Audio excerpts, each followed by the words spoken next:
Since the appointment of Kashim Shettima as vice presidential candidate of the All Progressives Congress APC, some party members have expressed their disappointment with the choice of the ruling party, while others are pleased with his nomination.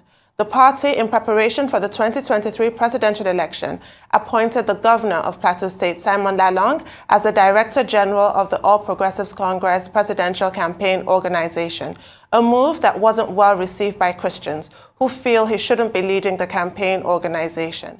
The APC's appointment of Lalong, a Catholic, to lead the campaign for the Muslim ticket has drawn harsh criticisms from various Christian-themed groups nationwide.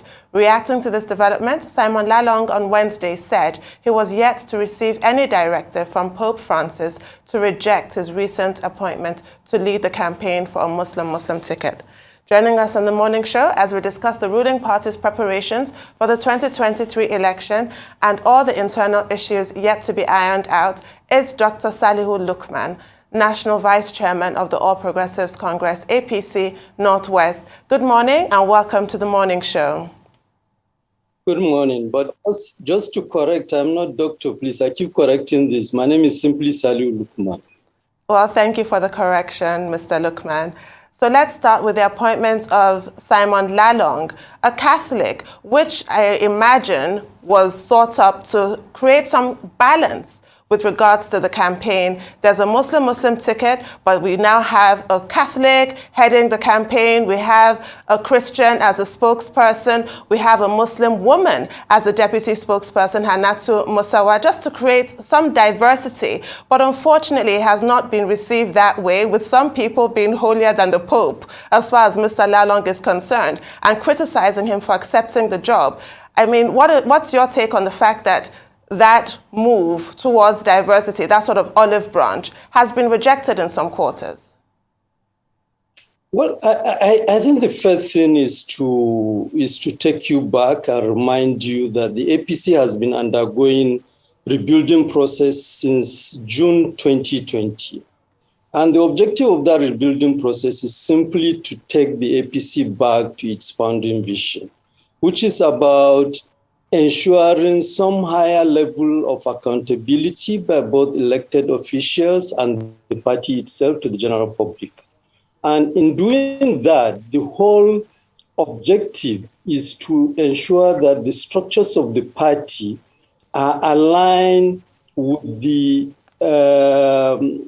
different democratic structures in the country, so that we are able to respond in a way that continue to make the APC ahead of other parties. Now, first, let me again emphasize, part of the problem we have in engaging all this public debate is the fact that everything is reduced to the question of election.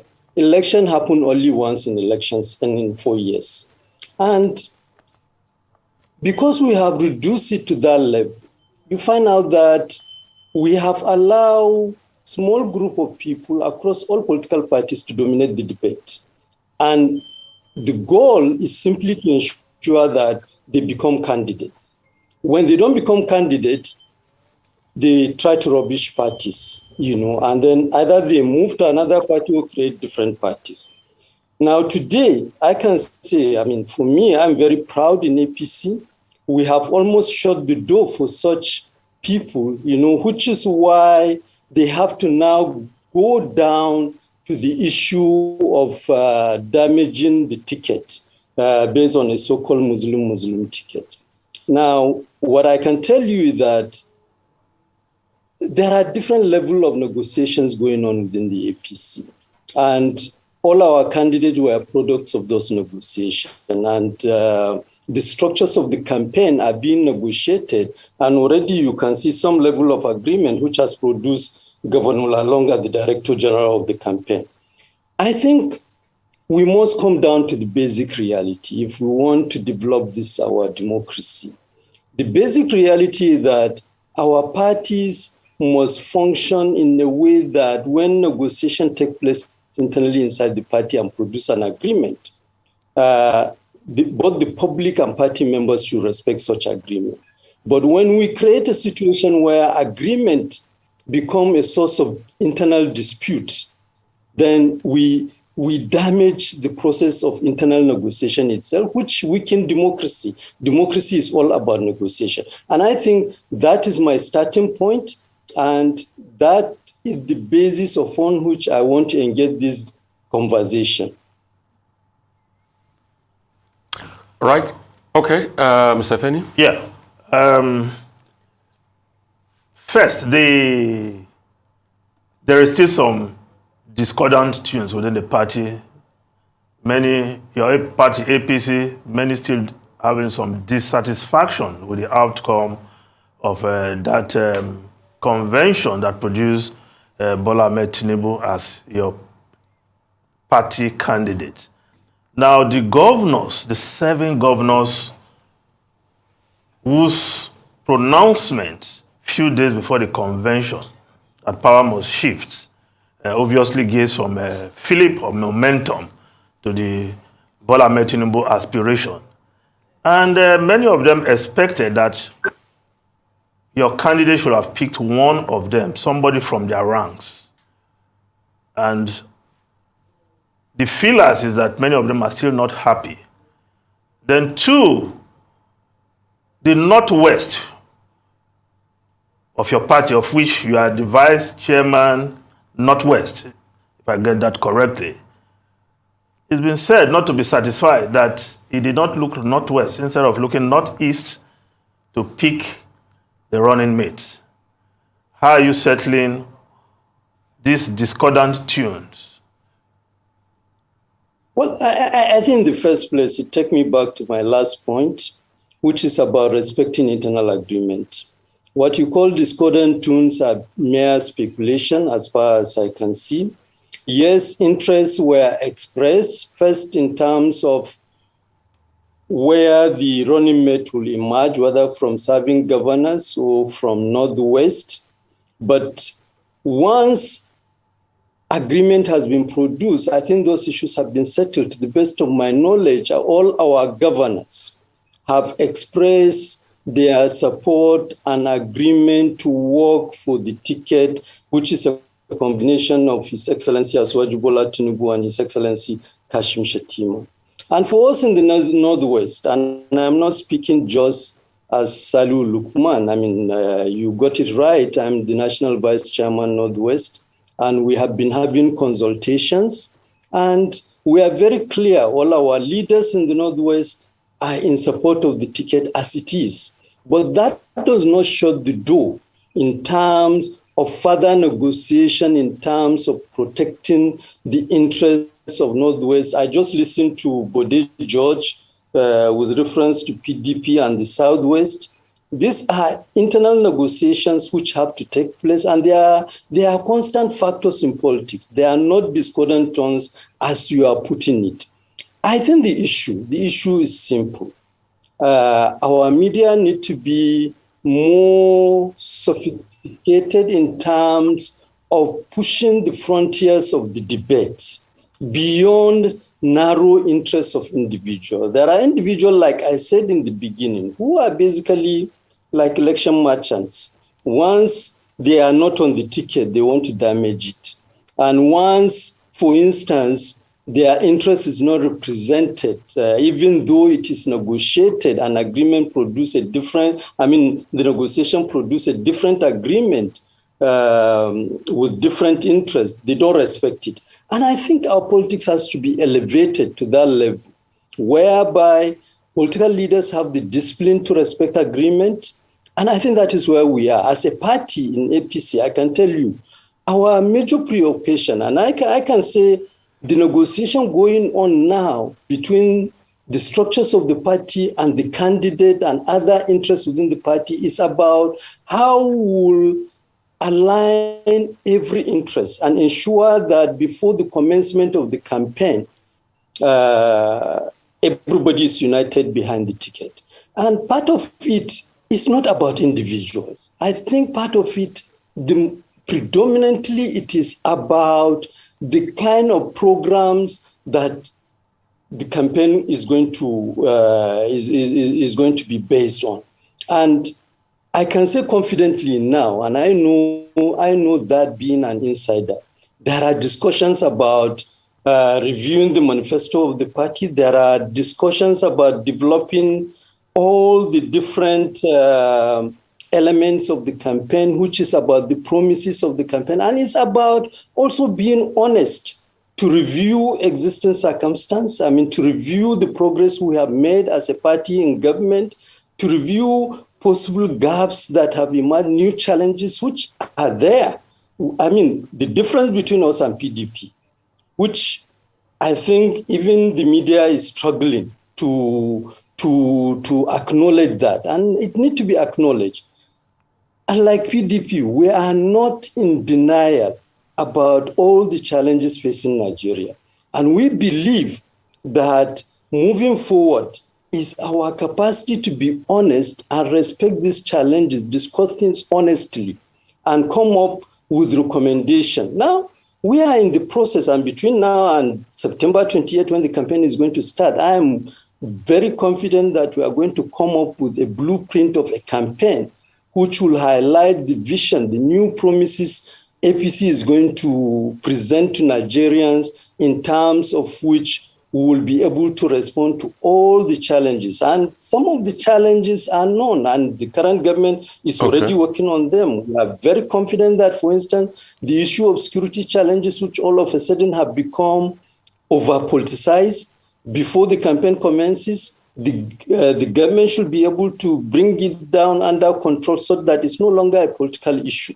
I think these are issues that our democracy and our politics must be able to, address in a way that it doesn't have to be partisan. When you reduce it to partisan debate, you are almost further creating a kind of basis upon which you weaken capacity of any party to deliver. Okay, and I want to have the debate on those issues with you this morning, Salihu Lukman here. Average growth rate in this administration, average growth rate is 1.1%.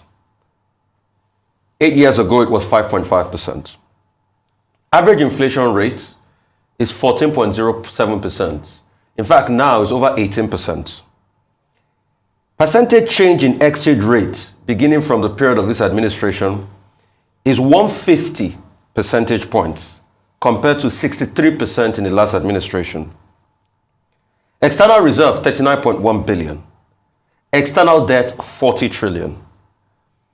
Reserves minus external debts, minus 0.82 billion. Still some stats I'll give you based on the issues.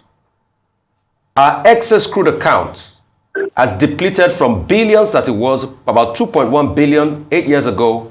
Now is $350,000. $350,000. Mark that number. Debts to service ratio, 119%. We are borrowing predominantly to pay debts. Ways and means, over 20 trillion across the threshold given by the CBN. Your response to all this? Well, first, I think the first thing I want to say that these are not all isolated issues, and they are not static as is being presented. They are happening within a context, within a global reality. And when you do this, when you now talk about Nigeria in the way you do, I hope you are able to place it together side by side with, for instance, other world realities, especially the leading countries, United States, Germany, UK, France, name them. Play them together and play them year on basis. You see the reality. Nigeria is not, all these things are not happening to Nigeria in isolation, and it's not a function of inability of our own government in Nigeria here in the last 7 years to do the needful. You are talking, go and check in terms of other economic indices in terms of production.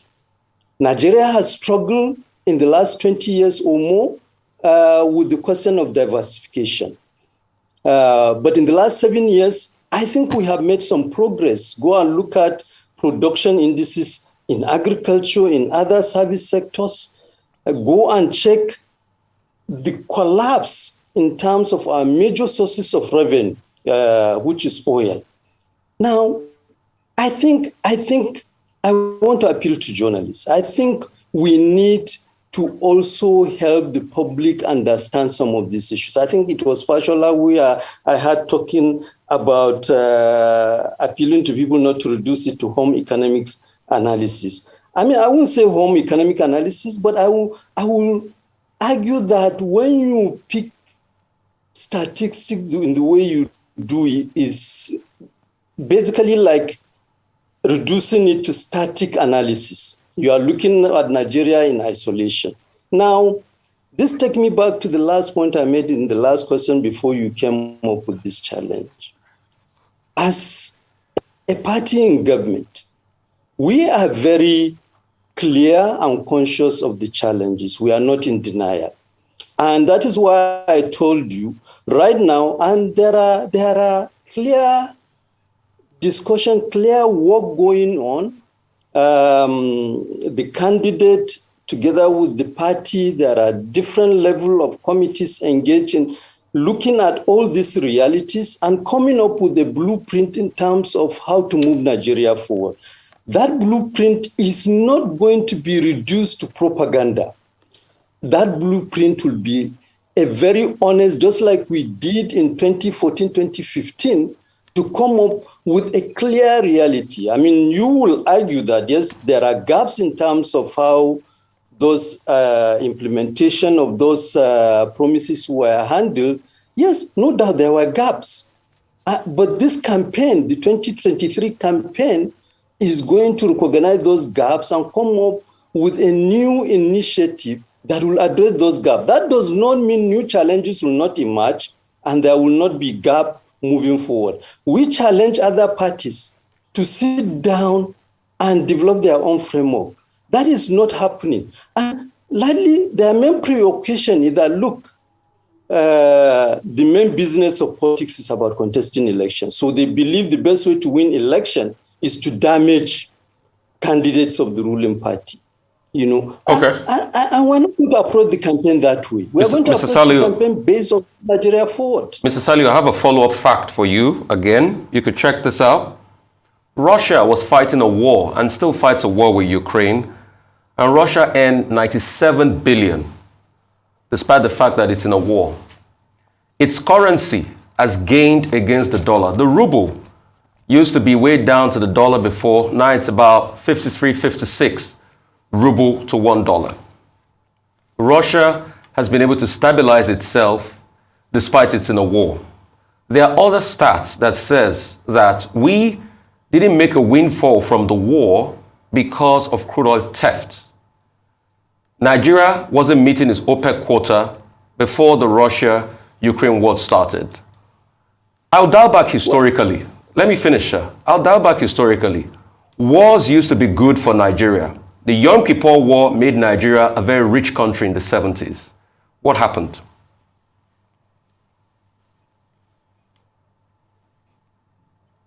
Did I lose you? No, sir. Okay. Yes, sir.